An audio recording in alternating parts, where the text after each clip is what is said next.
So along the decision-making criteria, we said the net present value might be it compared to 0.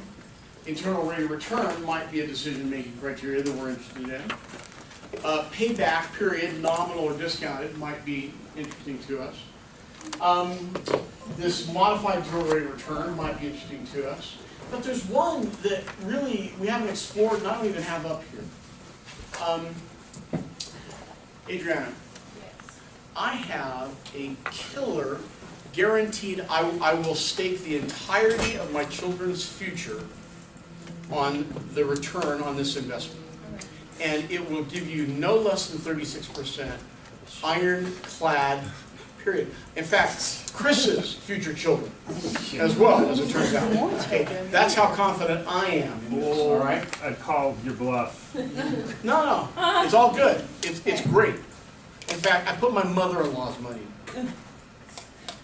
Entry price is $5 million. Are you in? Sure. I'm getting 36, I think so, yeah. Okay, you got $5 million. Do you have it? I get, oh, if I have it? Entry price costs you $5 million to invest. In that case, I'm yet more impressed than I thought I was. Okay. What is the first decision criteria? Do you have the money? Or do you have access to the money, right? How many times have you been proposed or supposed that there was an investment you thought would be great for you? You just knew you didn't have to scratch to do it. All the time. All the time, right? Especially when you're in the investment industry. Which, by the way, if you are in the investment industry, think twice about your investments because you're buying your own Kool-Aid. Okay, you're buying your own hype. Okay, you'll do it all the time. All right. I want to see you make 36%. Oh, never gonna happen. Right. Oh, no. It's never gonna happen with any reliability, right? It's pretty Right. good. But it's extraordinary. It's extraordinary, yeah. But it's well past pretty good. It would even impress Chris. Okay, so the final one that we want to think about is called a profit index. And profit index is actually pretty simple. The profit index is simply take the present value of the future cash flows, however we have identified those cash flows, free cash flow, profit index, or rather profit, EBIT, whatever we call cash flow, divided by the initial investment. So it's a ratio of the present value compared to what it cost us plus to invest. If that is 1, so the present value of the future cash flows, which is value, right? If that divided by the present value or the initial investment, if that equals 1, what do we know about the net present value? 1. 0. Because they're the same number, so a number minus the same number is 0. You want to think it's 1 because it's a ratio of 1, right, Chris? We're talking about dividing, though. Yeah, but I'm saying, what does it tell us about the net present value? We know that if this number and this number are the same, the ratio is a value of 1. That's the question you're asking. The question I'm asking is, what does it, if it's a 1, what does it tell us about the net present value? It tells us the net present value is 0. If it's less than 1, what does it tell us about the net present, about the net present, about the net present value? It's negative. What does that tell us about the internal rate of return? It's less than the discount rate. By the way, there's a reason I've been repeating this question about 20 different ways over the last couple of hours. Okay? It's critical that you make this connection in your mind. The most important decision criteria to most finance people is net present value, because it embodies so much. Okay? So, I like that. I like that in this case, it equals 1.18. I like that in this case I had an 84,699 MPV and an IRR of 20.6%. In a vacuum, or just looking at this all by itself, is this enough for me to make a decision as to what to invest in? Why not, Chris? I agree with you. what are you investing in? Like, it could be a gazillion different things. What if Okay, so as in this case, this happens to be a food franchise, and I'm going to be the master franchisor. Is it enough yet? No. You can compare it against the industry. Or something, right? And what we've been comparing it to so far is our internal expectation, our own discount rate, our own preference to have money out for periods of time or not, our own, and I'm going to say greed factor, but greed is not a negative connotation in this respect, okay? Isn't it important to compare it against my alternatives? Yeah. Yeah. So if I'm looking at two investments, and one has a profit index of 1.18, and the other has a profit index of 1.76, I want the one with the index of 1.76, right? Not necessarily. Why not? What is the investment? Are you buying like a ski resort? In Let's assume that Moscow? the investment is fungible and that they're all strong and credible. What else? You're right. You're right. Just keep going. Think about me as an investor for a moment. A little different than thinking about you maybe. Is my primary interest high rate of return? Yeah. It's not. No. Because I don't have a career to earn it back if I lose it. Because I know when I chase a high rate, I'm chasing my own ambulance, right? Because there's risk on the other side of that. So my criteria isn't high rate. My criteria is time frame and low risk. Because I don't have a career to earn it back again. It was too hard for me to get it. Whereas yours probably is more risk oriented because you have a lot longer to make up for mistakes, right? So it's all relative. And my decision and your decision might be different. If Dan's looking at two investments, one's at 1.18, one's at 1.76, says, hey, that's great, but when he realizes that one takes $5 million to get into, that's the 1.76, and the other takes $10 to get into, that's the 1.18, which was easier for you to invest in? $10, right? Now Dan, middle name's Rockefeller, okay, so it doesn't really matter, right? Okay. Or CJ, he's put this money away because of the twins that he expects to have, and for their law school education in about 18 years. You can't invest in something with a 25-year time horizon. Okay? But if you've got two choices, one's 25, one's 17, the 17 may not be as profitable, but it meets your other criteria, right? So think about decision-making criteria, not only in absolute terms, but in relative terms as well. Okay? What questions would you have about this group of criteria? So in our IRR, MIR, we talked about the reinvestment rate. Uh-huh. So that doesn't consider paying yourself back at all, right? Because we're talking about the payback rate. You're right. You're right. It's simply an internal return of some kind. It's the It doesn't. overall- There's no consideration as to how it comes out. Because if you looked at your rate of return as an investor. You know, actually, CJ, that's not true. So if it's an internal rate of return, it's supposing it's not coming back into my pocket, and that it's being reinvested at this amalgamating rate that's being extrapolated, which may be completely unrealistic. 92 whatever % we saw here a little bit ago. Yeah. As opposed to being reinvested, if it came back into my pocket and it was surplus, I should be able to go out and at least get my discount rate on that, because I've said the discount rate is my opportunity cost of capital. And if I was right, then I should be able to get that right. In which case it's MIR, not IRR. Okay? Yeah, please. Is there a number, like a set number of years for a discounted payback that somebody will just say forget? Like, is it 10 years because you can't? Yeah, there is a number. If you offer me an investment, I don't care what the return is, but it's not liquid for 200 years, I'm not your guy. Okay? So I'm being smart, right? No, there isn't. There isn't. So if I was 21, that number would be a lot bigger than when I'm standing here looking at it at 60. Okay? Rule of 72. Pardon? The rule of 72. Yeah, I'm not going to make it to 70. So Rule 72 is a different issue, right? That's not about my age. That's a divisor that lets us get to a number. Okay, for double. Okay, so I want to switch gears. I'm not shocked.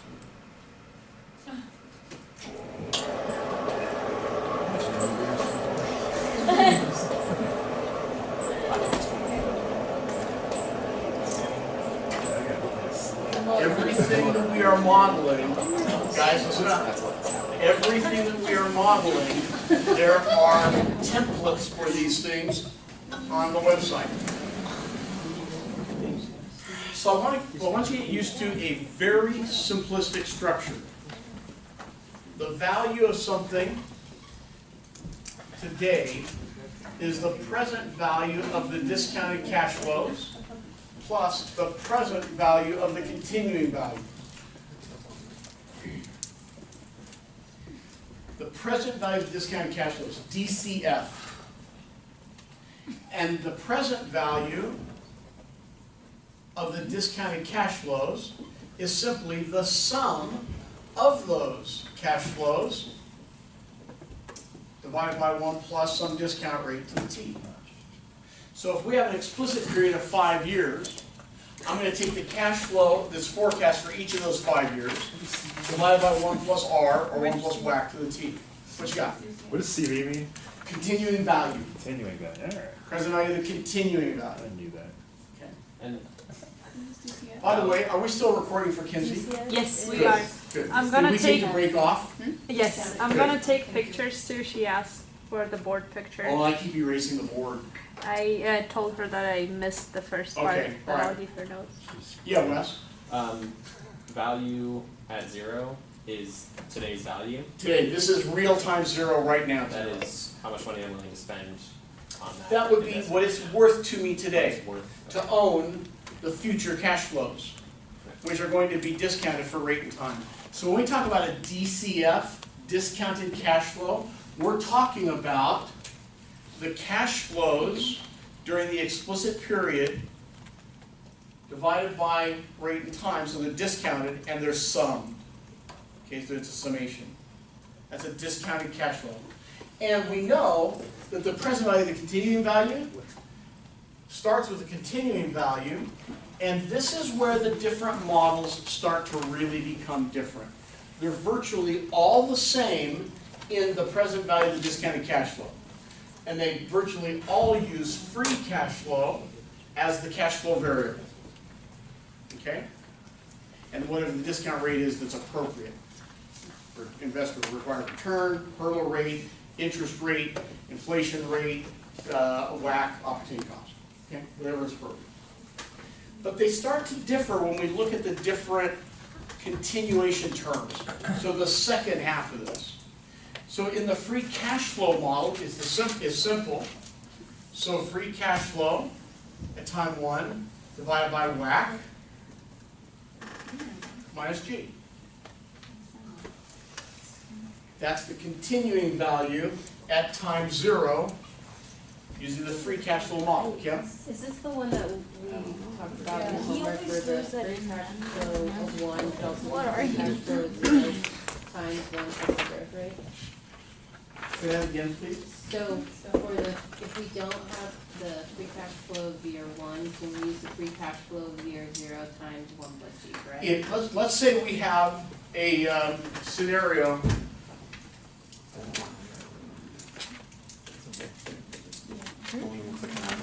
where we have times 0, 1, 2, 3, 4, and 5. And that is our explicit period. Okay? And we know the last year of our explicit period is times 0 in continuation terms, right? And so the next year is time 1. We would think about it as time 6, but we're going to call it time 1 because the explicit time ends for us here and continuation starts. Okay? Like, Yeah. just so I can wrap my head around it a little bit. When you're talking like continuation value, like so say I bought a farm equipment and at the end of 5 years I'm expecting it to die. Okay? That would be my continuation period then, right? Yeah. So at the end of 5 years, it died. And you're not going to, you don't expect to see any cash flow out of it in the future, right? Right. Maybe you can sell it for scrap. A Well, terminal value, But right? let's just say like it was supposed to die in 5 years, but it actually ended up lasting 10 years. Okay, in which case you still generate some cash flow from it. Right, so that would be the So I would take, in order to do that, I wouldn't use this equation, Chris, if I thought it had a specific lifespan still. This is a perpetuity-based equation, oh, okay. okay? So this sums an infinite series of values. You would say equals the cash flow of the next 1, 2, 3, 4, 5, for the next into the continuation. In which case, you don't have a continuation period, you have an extended explicit period, Okay, right? There's no reason to generalize this continuation. all right. Yeah, So for what sort of investments would you want that? Like, okay, no, this is good. you mentioned a company, that makes sense because it could potentially last forever. Uh-huh. But like certain assets would eventually, I bought a farm in Africa. One of my favorite movies, by the way. I don't know. So I buy a farm in Africa. It's a coffee plantation. I have expressly forecast its cash flows for the next 6 years. At the end of the 6th year, the coffee plants are still good, right? Coffee plants go generational, okay, as long as they've been tended. Yeah. How long is it going to last? Forever. In fact, we have no reason to believe it won't last. If tended properly, right, given the proper care that is required, that coffee plantation should be able to go on in perpetuity, as long as the earth lasts around. Whereas a printing press, maybe not so much, right? yeah. Okay? So for, in that case, you would use a different equation. Yeah, if it was a printing press and I really thought at the end of 10 years it was just done, then maybe my continuing value for that press itself would simply be what I could sell the scrap metal for at that point in time, and I have to discount that back to today. So it would be a different model, okay? So let's continue on with this. What year in our time sequence does that value CV0 exist? 6. Year 6? 5. 5.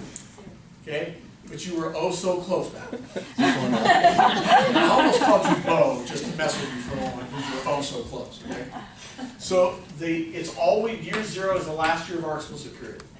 So we have to discount this back to get the present value of the continuing value, which is going to be the continuing value divided by 1 plus.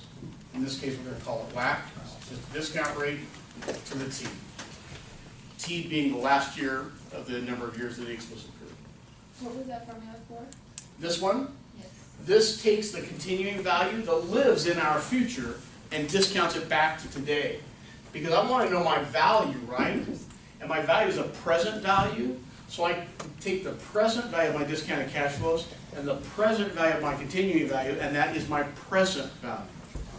Present value is synonymous with valuation. This is what I think the value of this asset is. It's based upon its cash flows, our estimates, and the discount rate we're applying and time, right? It's also synonymous with enterprise value. What we're estimating, remember this from our first night together, what we're estimating is enterprise value. It's what we think enterprise value should be. Okay? Well, let's look at the free cash flow model. They all, Oh, okay. I got it. did you? Yes. CV. Okay, all right. So before you, just once, real quick, Okay, for the last formula, T would be, this would that be 6 or 5? would be 5, because this is value at time, 0. this was value at time 0, right? Okay. So it'd be 5. Yeah, exactly. It's for you, Kinsey. Functionally the same formulas. Got it. Okay. Thank you. How many of you know Kinsey well? Okay. Do you know what's going on? Mm-hmm. Call it. She could use it. Mm-hmm. Had a tough week. Okay. So I want to talk further about the free cash flow model. The free cash flow model, the value at time 0, or the present value, what we might be willing to pay for it, is the sum of the free cash flows that we expressly forecast divided by 1 plus WACC to the T for every year of our explicit period, plus free cash flow at time 1 of the continuing value, or the continuation period, divided by WACC minus G, divided by 1 plus WACC, to the T. And Well, that is free cash flow. and I'm using free cash flow because this is the free cash flow model. For that first FCF, is that an I? It's an after? I. That's an I means any period. Okay. So we're summing however many of these there are. So if we had 5 years, we would have the first year, the second year, the third year, the fourth year, the fifth year. We would have those because we on a very granular basis looked at the revenues, looked at the expenses, the economic conditions, the forecast, everything we could think of, products coming out of development, everything we could think of, and we came up with our very best guesses for free cash flow. Okay. So you would, so like for year one, you would Oh. do the free just cash plug flow of it year in. one, plus 1 to the whack, T to the 1, plus that free cash flow of 1, whack minus G to the 1, and then you do that for the second year. And then you'd sum that up to be the PV. I'm not sure I understand what you just said, so I'm gonna write it, Okay. okay? You just plug it in. So for the present value Formula and of the extract discounted plug cash flow, this in, and let's say I have 3 years Alright. in my expensive period. and it begins. I'm gonna then take, let's say my first cash flow was 50,000, and let's say my discount rate's 10%, okay? 1.1 to the first. My second year, I happen to forecast my cash flows at 60,000, 1.1 to the second. My third year, I forecast them at 70,000, Okay. 1.1 to the third. This 3-year period is my explicit period, okay? So I take each one of my cash flows, divided by my discount rate appropriately to the appropriate exponent. Sometimes you might see me write it like this. Let's assume that this was a constant cash flow, not a non-constant. And let's assume it was constant at $50,000. Unrealistic, but we may have to model these things, right? 50,000 divided by 1.1 to the first, plus 50,000 divided by 1.1 to the 32nd. And I did a bunch of dots. What does that mean? Same thing. Okay, I'm just lazy, I don't want to keep writing it. If you calculated it, you would have to calculate a value for every one of these 32 terms, right? So don't ever be misled to think that because I've abbreviated the string, that you can abbreviate the calculation. So when we look at the list of cash flows in Excel, or when we do the cash flow register in our calculator, that's what each of those. That's what's happening. Exactly. Okay? This simply, though, remember, was the sum of the free cash flows. So I've just given myself a value for the discounted cash flows during the explicit period. I have to add to that the value of my free cash flow in perpetuity, Got it. assuming that that free cash flow is then going to grow at a constant growth rate that's fairly nominal. And that's the second portion. And that's the second part. Okay. That is the supernumerator in the second part. Got it. And the denominator is where I'm discounting it back to today. Yes. Okay? Present value of the discounted cash flow plus the present value of the continuing value is the value. What if, in this case,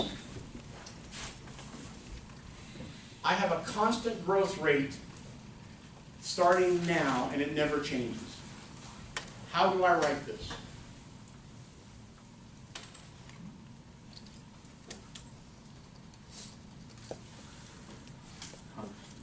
What's the purpose of having this very granular, explicit forecast period? Wouldn't just be free cash flow of 1 plus G to the T. You're close. It's an infinite series. Whack minus G. Exactly. So the only reason we do this explicit period is because we believe that most businesses don't have a constant cash flow or don't have a cash flow that is constantly changing at a constant rate, right? It's variable. We know that because any of us that have owned a business know that today is feast and tomorrow might be famine, right? Until the business is mature and has some regularity to it. Are we good? Sure. Okay. In which case, if I believe that I have a growth rate that is constant starting now, I can simply take the next free cash flow that I expect, divided by WACC minus G. Because remember, this embodies all the future free cash flows in perpetuity. Its condition is, in this case, that the growth rate was constant forever. It's not realistic. It's a bold, broad brushstroke, right? Is it possible? Sure. Is it probable? Not so much. Might you see it somewhere and have to calculate it? Yeah. Okay? So, inconsistent cash flows, black. Well, these may well, probably are non-constant, but here, this was constant. Yeah. Okay? So the second formula is also taking into account the continue, like, for all eternity? Yeah. Forever. Okay. If these cash flows in the explicit period were growing at a constant rate, which rate happened to be our long-term G, there's no reason to have both equations. Okay. This embodies all of it. Just a lot more simply, right? Okay? Yeah. Yeah, lots more simply. Not realistic, but very simple. Which, by the way, most things that are very simple in finance are built upon some assumptions that are not very realistic. So can we just assume that we're not gonna use that in class, or maybe? I would assume that that's important to know, Okay. because you might end up with a situation that I say starting now. Okay? You know it's important to know because you're always going to end up with something where at some point in time it normalizes on some nominal homogeneous G. This is a free cash flow one. Let me change this now for the key value driver model. And this is, remember you did in your problem set, you didn't do problems 9, 10, or 9, 10, and 11? The key value driver model was at issue in those. So a couple of guys at McKinsey and Company said, you know what? Cash flow, smash flow. I don't think it means what you think it means. In fact, I think there's two different definitions for free cash flow. Free cash flow is equal to no plat plus depreciation minus change in net working capital minus net capital spending. Which, by the way, everything being the way it should be, that would also be equal to no plat minus net investment. I think I said in a message to you, I can't remember if it was to WhatsApp or where, that you should virtually always try to use this equational form instead of abbreviating it to net investment, because I too often see people make a mistake with net investment. Okay? Unless it's just not, this is just not available to you. Whereas McKinsey said, you know what, you're wrong. Free cash flow is equal to no plat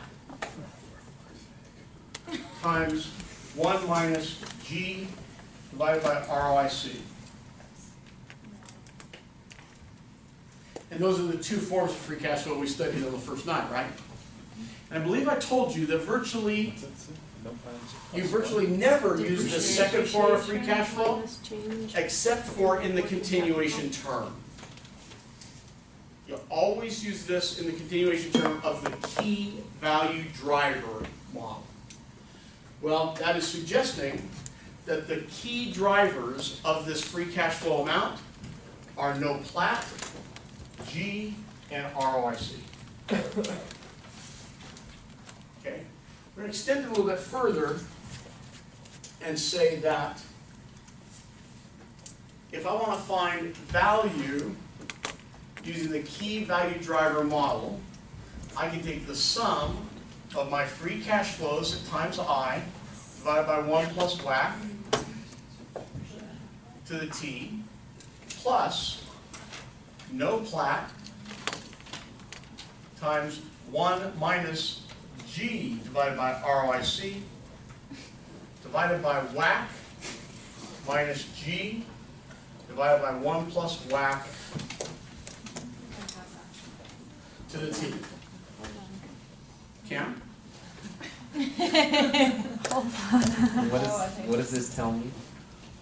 Great question. The first part is the same thing as this first part. So that's the explicit, right? Yeah, this is the sum of the cash flows discounted for rate and time during our explicit period. Okay. This is our DCF. What does this equal? Could equal that. Is this not a different form, a different equation for free cash flow? Oh, so you're just Yes. expanding on that. I said it is, McKinsey says it is. So in this case, we have the free cash flow model again. The only difference is we're articulating free cash flow with a slightly different construction. Okay. So I know we're gonna go through 3 more formulas, but We're gonna do what? about, probably looks like 3 more formulas according to the sheet, 70 or 50? maybe.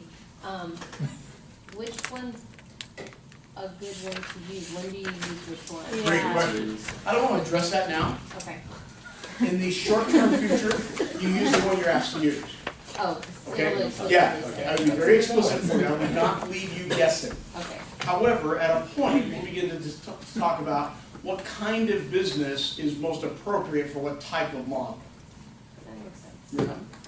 So that just makes me think about like the practice, the in-class practice and the homework and the practice homework. Like, I feel like sometimes it's not very clear what the question is asking for those of us that don't perfectly understand the vocabulary. So, is there like an easier way of understanding your questions? Carmack the Magnificent. Yeah, that's a good question, and I apologize. And I'm not trying to make light of what you're asking, because it's an important question. So, in the finance vernacular, things mean, specific items mean specific things, right? And you're just starting to get used to what those are. It will take you weeks to get used to them enough, so that if you faced an assessment and looked at it, you would then say, oh, I understand exactly what it's asking for, okay? You might not be able to face that assessment today and make that statement, because you're not used to it yet, okay? On an assessment, assessments are simpler, shorter, and less complex than an entire in-class problem set. I think you probably would agree that the homework or the practice homework was simpler in its component parts than the in-class problem set, Yes. right? Because of exactly what you're talking about. I'm trying to get you used to these things. It's a language, right? It's a different language. It's a scary language. No, it's a simple Super language. scary It language. don't let me scary, master it, and you will control. I will try. You can. My And you will best. control the negotiation. Okay. You will own the people that don't understand this, which is the vast majority of the people you'll be talking to. You'll own them. I promised her. Please, Courtney. Are these formulas that you just wrote on these sheets that you gave us? Yeah. I can't But they're find like, them. so I was just looking at that, and the second formulas, it says PV, CV. And then the first one, the summation of, Hey, free cash So I'm looking flow. at this one for the moment. You got a different one? Yeah, that's what we have. Okay. And the third, down here where it says free cash flow, Yeah, PVDCF, yeah. CV, PVCV. No, you have that one. I mean, they're on the line. I know. Okay. So these, the second row. Okay, that's, Yeah, and so- so that's the first So part. in that you have a column that is explicit periods. You have a column that are continuation periods. So right? the first one is explicit, Yes. Yes. okay. And the second one is the continuation, and the third one is the present value of the continuation. Please, Wendy. Question. And the first formula that we use for present value of discounted cash flow, we have 1 plus R. Okay, And then we what's the changed difference? it later to VAC. Is it because in this case, we're using specific discount rate formula? good for but you. you could use 3 different ones? So R is simply a generalized discount rate. R means any discount rate. Discount rate might be a required rate of return from investors. Listen up, guys.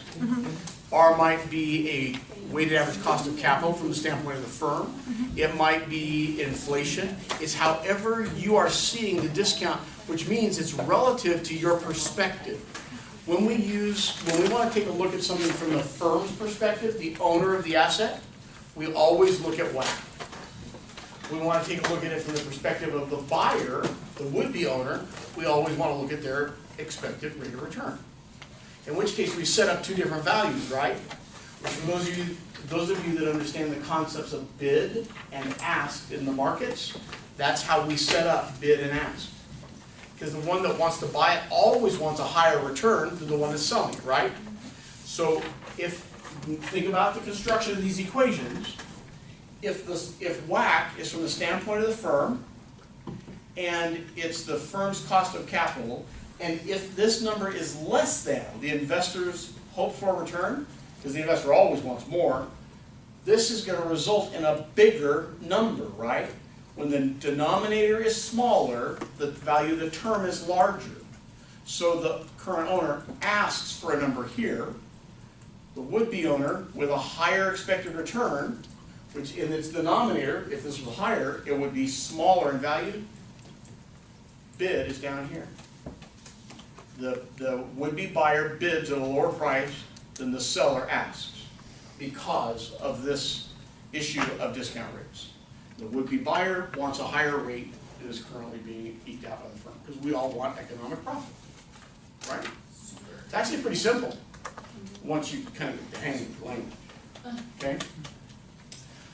This is the key value driver model. The only time you use no plat times 1 minus G divided by ROIC is A, either when you're told to, because you're trying to compare something, or B, when you're articulating the key value driver model. And you only use it in the continuation term. So it begs the question, why do we calculate this, why do we estimate this, rather than just forecasting free cash flow in the next period by taking the last period's free cash flow here times 1 minus some, or 1 plus some growth rate? Right? Why didn't we just make it simple on ourselves like we did over here? Why don't we just use this number? It's not that they don't like it, it's a little simplistic for them. How hard is it to calculate G?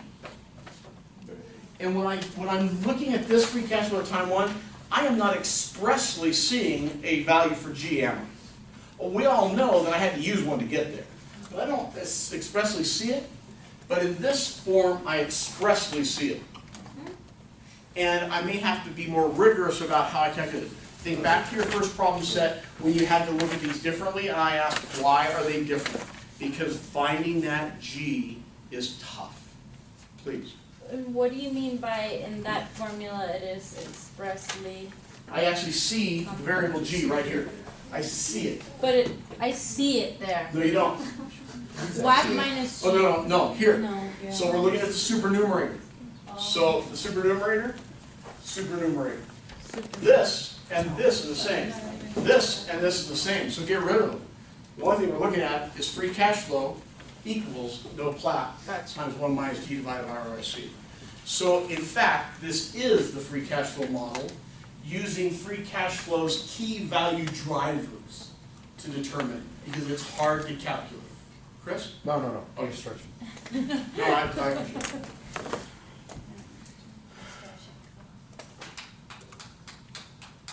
How we doing? You okay? Pardon me? Your forecast in the future. Yeah. Okay. I want to walk through the adjusted present value model. Now we have to adjust. The adjusted present value model, for a moment, is going to look complex and hard. But only because there are some little values or variables that you don't immediately recognize. So I'm going to write it on the board, and I don't want you to write it with me. I want you just to pay attention, and I'm going to think about its component parts. I'm going to change some of the variable labels once you maybe understand what I'm talking about, and then you can write it, okay?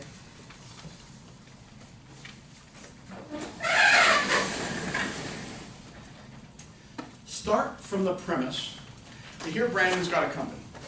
And Brandon, your company has some debt on the balance sheet. You issued some bonds. And because of that, you have some interest expense, right?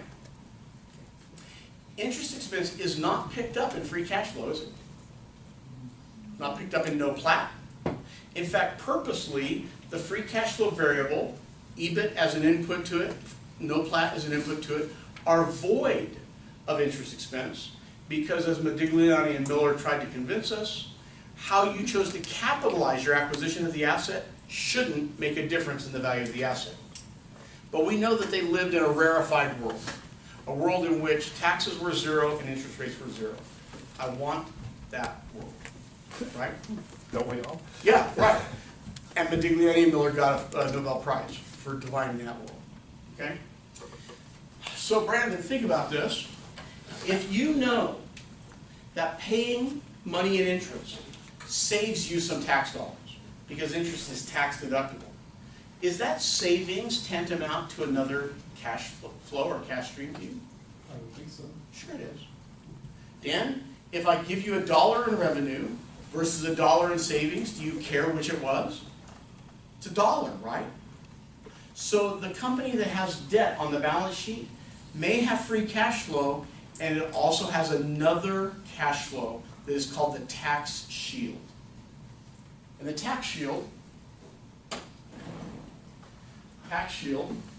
is equal to the interest expense times the tax rate.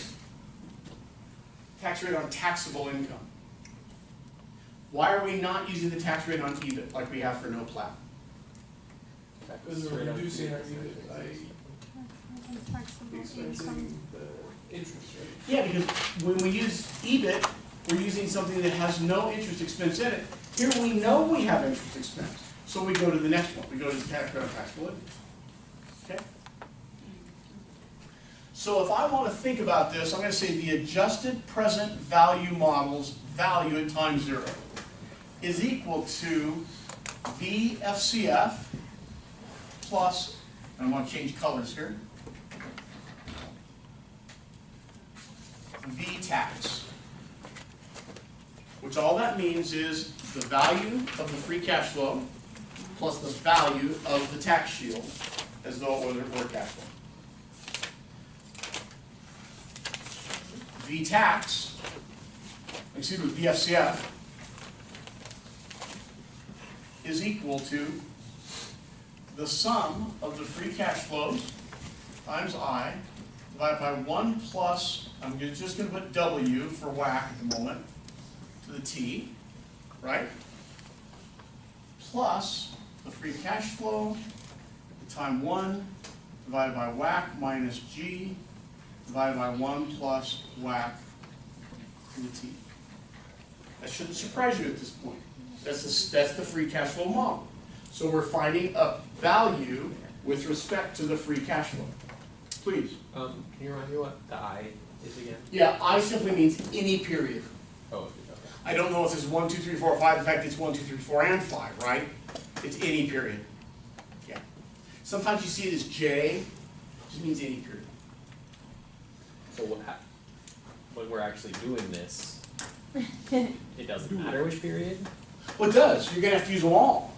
Because it's the sum of them all during the explicit period. So if my explicit period was 5 years, it would be for period 1 plus period 2 plus period 3 and so on. And since I don't know what they are when I generally write it, we use the designation I for any. So that's just throughout the explicit period. Exactly. And we're summing them up. Not any one of them, it's all of them summed. Okay, okay, well that makes sense to me.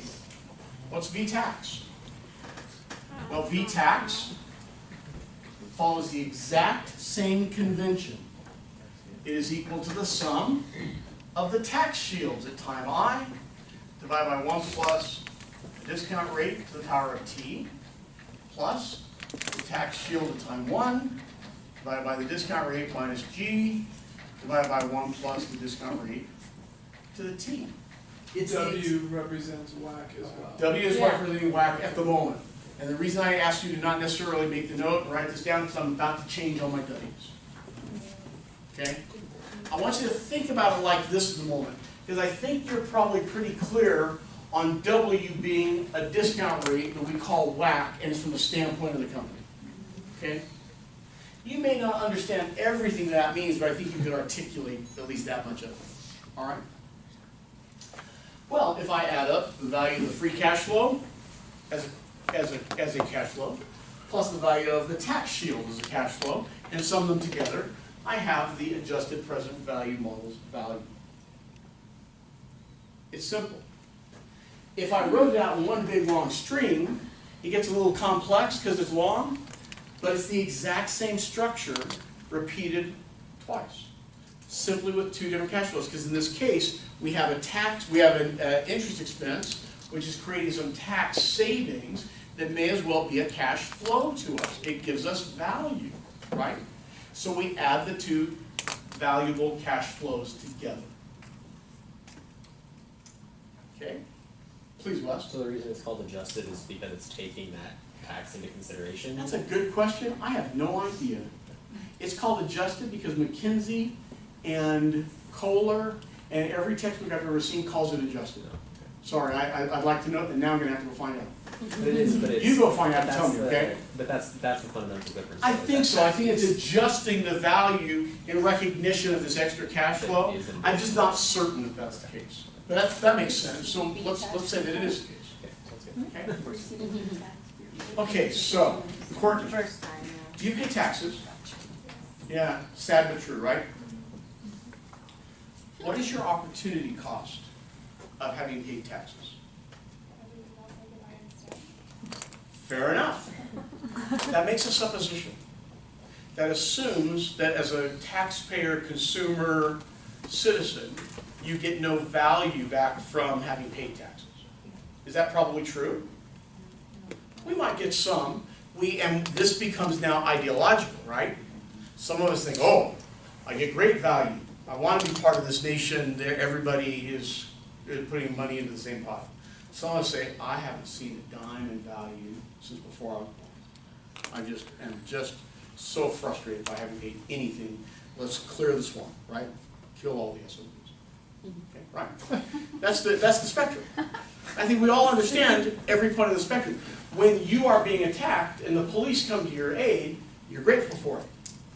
When you see dollars being just abjectly wasted, then you're frustrated by it. And everything in between. So it's hard for me to think about a discount rate when it comes to taxes, isn't it? It now enters ideology. If I can calculate it, then I probably am a savant. But what I realize is, if nothing else, it's different than other discount rates. And it's called K-tax. The cost, opportunity cost of tax.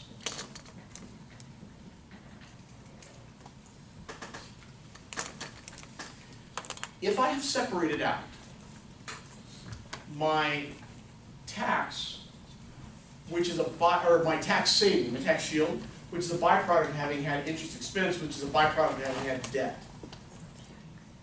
then can I suppose that this free cash flow is pretty much void of any effective debt?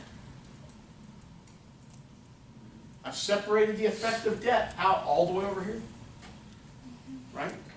This is then void of debt. Well, think about, should we use WACC? Or does WACC have a debt-based component to it? It does, doesn't it? We have a D divided by V. So maybe we shouldn't do that.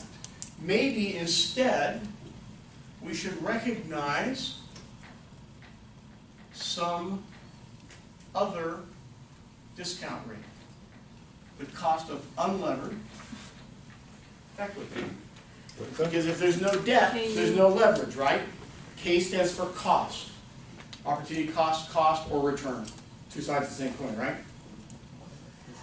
So in this case, if we have separated these out, we no longer use WACC. Please, Anya. Is it because you don't necessarily pay tax on your debt? Well, it kind of is. Interest expense, which arises from debt, is tax deductible. Mm-hmm. So that's why it has its own separate discount rate. And if this part of the equation and the tax shield is a function of a company having capitalized with debt, This part is a function of the part of the capitalization that's not debt.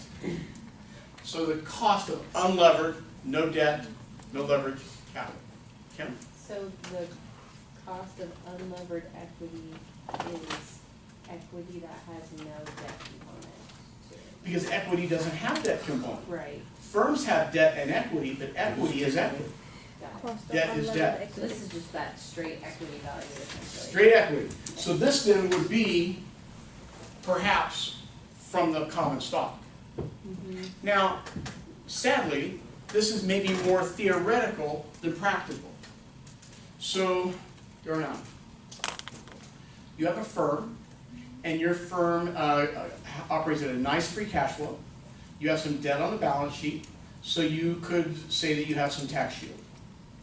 It could be another way of looking at some additional cash flow, right?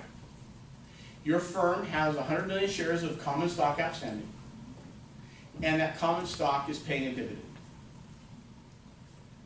How much of that dividend are you able to pay because of your financial success of having used leverage in the company? We don't know, do we? Can we suppose that if you have debt, which means you have some leverage, that you employ it to amplify your overall investment returns? It's the only reason to use it, right? The only reason.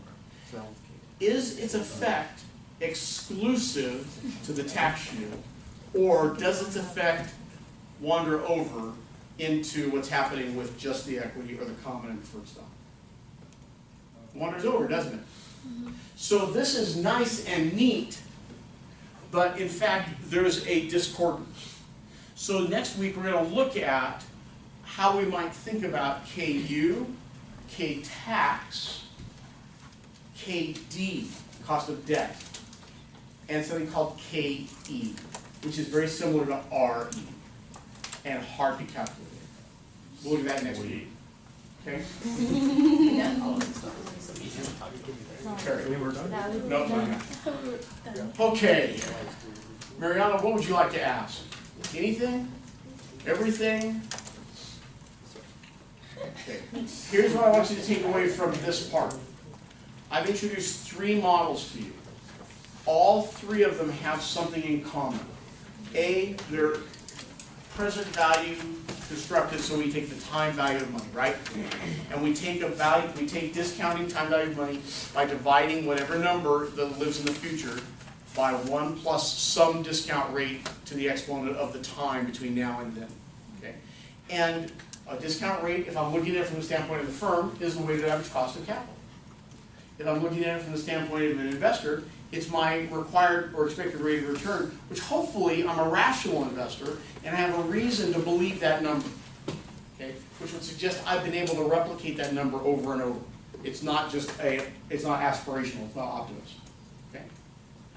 So they all share, all 3 of these share the present value of the discounted cash flow, which is the sum of the cash flows during the explicit period, all divided by 1 plus some discount rate to the T. The discount rate is a function of what our perspective is.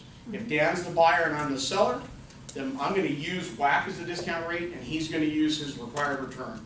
And if there's a big difference in those rates, there's going to be a big difference in our values and we may have a hard time negotiating the difference, right? But there really shouldn't be a big difference in the rates, assuming he's simply a passive investor and simply investing money. If he's investing money in time, maybe his rate has a reason to be bigger. Okay? But if it's just passive, it shouldn't be much different. We have no reason to think it ought to. All 3 of these models differ at least in a different continuation term. In the case of the free cash flow model, it was pretty straightforward. You've now seen it a number of times, right? In the case of the key value driver model, it looks more complex because we've said in this supernumerator that the cash flow variable is no plat times 1 minus G divided by ROIC. But try to remember that in a particular convention, that simply is free cash flow. So it's a different articulation of the free cash flow model. Now, as it turns out, unless you have accurately estimated the long-run growth rate, then it's going to give you a different answer than this one. And you saw that in the first problem set. Believe it or not, there's actually some strategies how I stage these things in for you, okay? A little bit. No plat, G, ROIC, and WACC are the key value drivers in a firm. So think about this. We already know from our earlier conversation that when ROIC, or return on invested capital,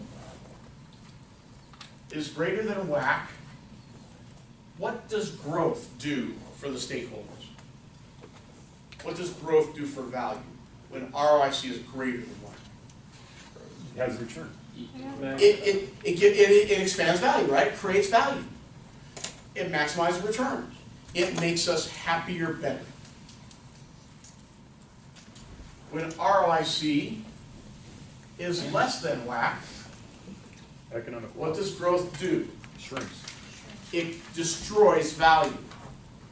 What is the what's the equational definition of economic profit? Do you remember? No, you're right, but it's different than what I've got on my mind, so we're apparently playing guess what's on my mind, and I apologize. So economic profit is equal to the invested capital, and what's the equation for invested capital? What's the operations approach equation for invested capital? Fixed asset from year 1, 0. Just fixed assets Fixed assets. plus Depreciation. net working capital. Darn. Fixed assets plus net working capital is invested capital. Then minus No, it's plus. I promise. Here's how you think about it. We know that fixed assets are our invested capital, but we also know that some surplus between current assets and current liabilities, so current assets minus current liabilities, is actually some capital. It happens to be liquid capital, but it's still capital resulting from our investment. Okay?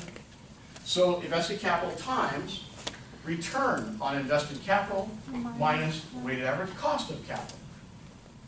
So, assuming our invested capital is a positive number, it's hard for me to envision it being a negative one, right?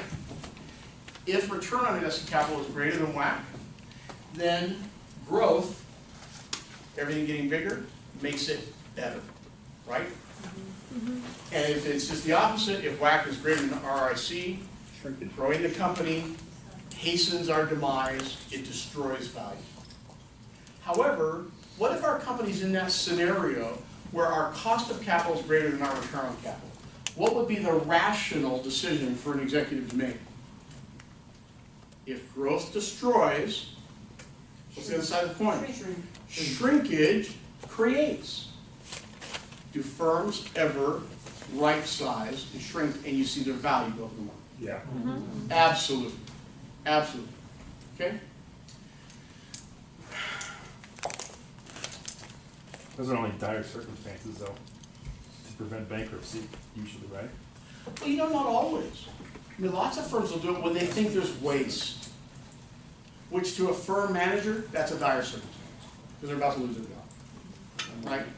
Or director's going to get rid of somebody. It's probably you, whoever you are. Okay. Okay, so let's just think about one other thing for a minute. I think it was the practice homework, maybe it was the actual homework, you had to think about, this was the last couple of questions, you had to think about if a firm issued more debt and used that debt to buy back some stock, it changed the value of the company, didn't it? How? Shares outstanding. Well, yeah, but we bought them back. So they're in our treasury now, we bought them back at fair market value, so it should have been an even exchange. No, because there's a book value difference. I don't deal with book value. Well, Book value is a four-letter word to me. Where do you get the money from? I borrowed it. Like, what do you Yeah, but I increased debt, but I decreased equity, so my balance sheet remained unchanged. But it could be different cost of capital, right? Oh, hey, what do you mean? And of your capital. So think about this. Can a company change its value to its stakeholders, without changing its operation, without charging a dime more for its widget, without creating more, spending less? Can it change it just by some financial engineering? yes. Of course. How? Changing the ratio of its debt and equity. So we change the weights, the ratio of its debt to the total capital structure and its equity to its total capital structure. And when we do that, do we change any of the costs? We may well, right? Think back to how you had to solve that. We may well. In fact, do companies ever go into the market and buy back stock? Yeah, all the time. How come? The common expectation is it reduces the dilution effect, concentrates more on the existing shareholders, and increases their value per share, right? True. Why? Because the weighted average cost of capital, assuming debt costs less than equity, which it does in this kind of a market, where debt I can get all day for 6%, and equity I'm having a hard time on the major markets buying it for less than 10 or 12, right? So if I weight my capital structure to my lower cost input, I reduce my weighted average cost of capital, right? If I reduce my weighted average cost of capital, what happens to the value of my investment? If the super denominator goes down, everything else goes up. And I didn't change anything about how we operated the company. You and me sat in my office and called an investment banker. And inside of a matter of weeks or months, some investment banking dollars, some regulatory disclosures, we changed the value of our company. You need cash, lots of cash to do that? Pardon? You need a lot of cash to do that? No, not very much as it turns out. Not very much as it turns out. Yeah. So when would you want to do that? Would you want to do that because you're trying to sell your company? Like, why? It's a great question. So you're the CEO, and we are the board of trustees, board of directors, okay? You have a compensation package. We guaranteed you $1.5 million a year. It's a decent sized company, and you're working like non-freaking stop, okay? And $1 million, $1.5 million is decent money, but it's really not why you put the rest of your life on hold.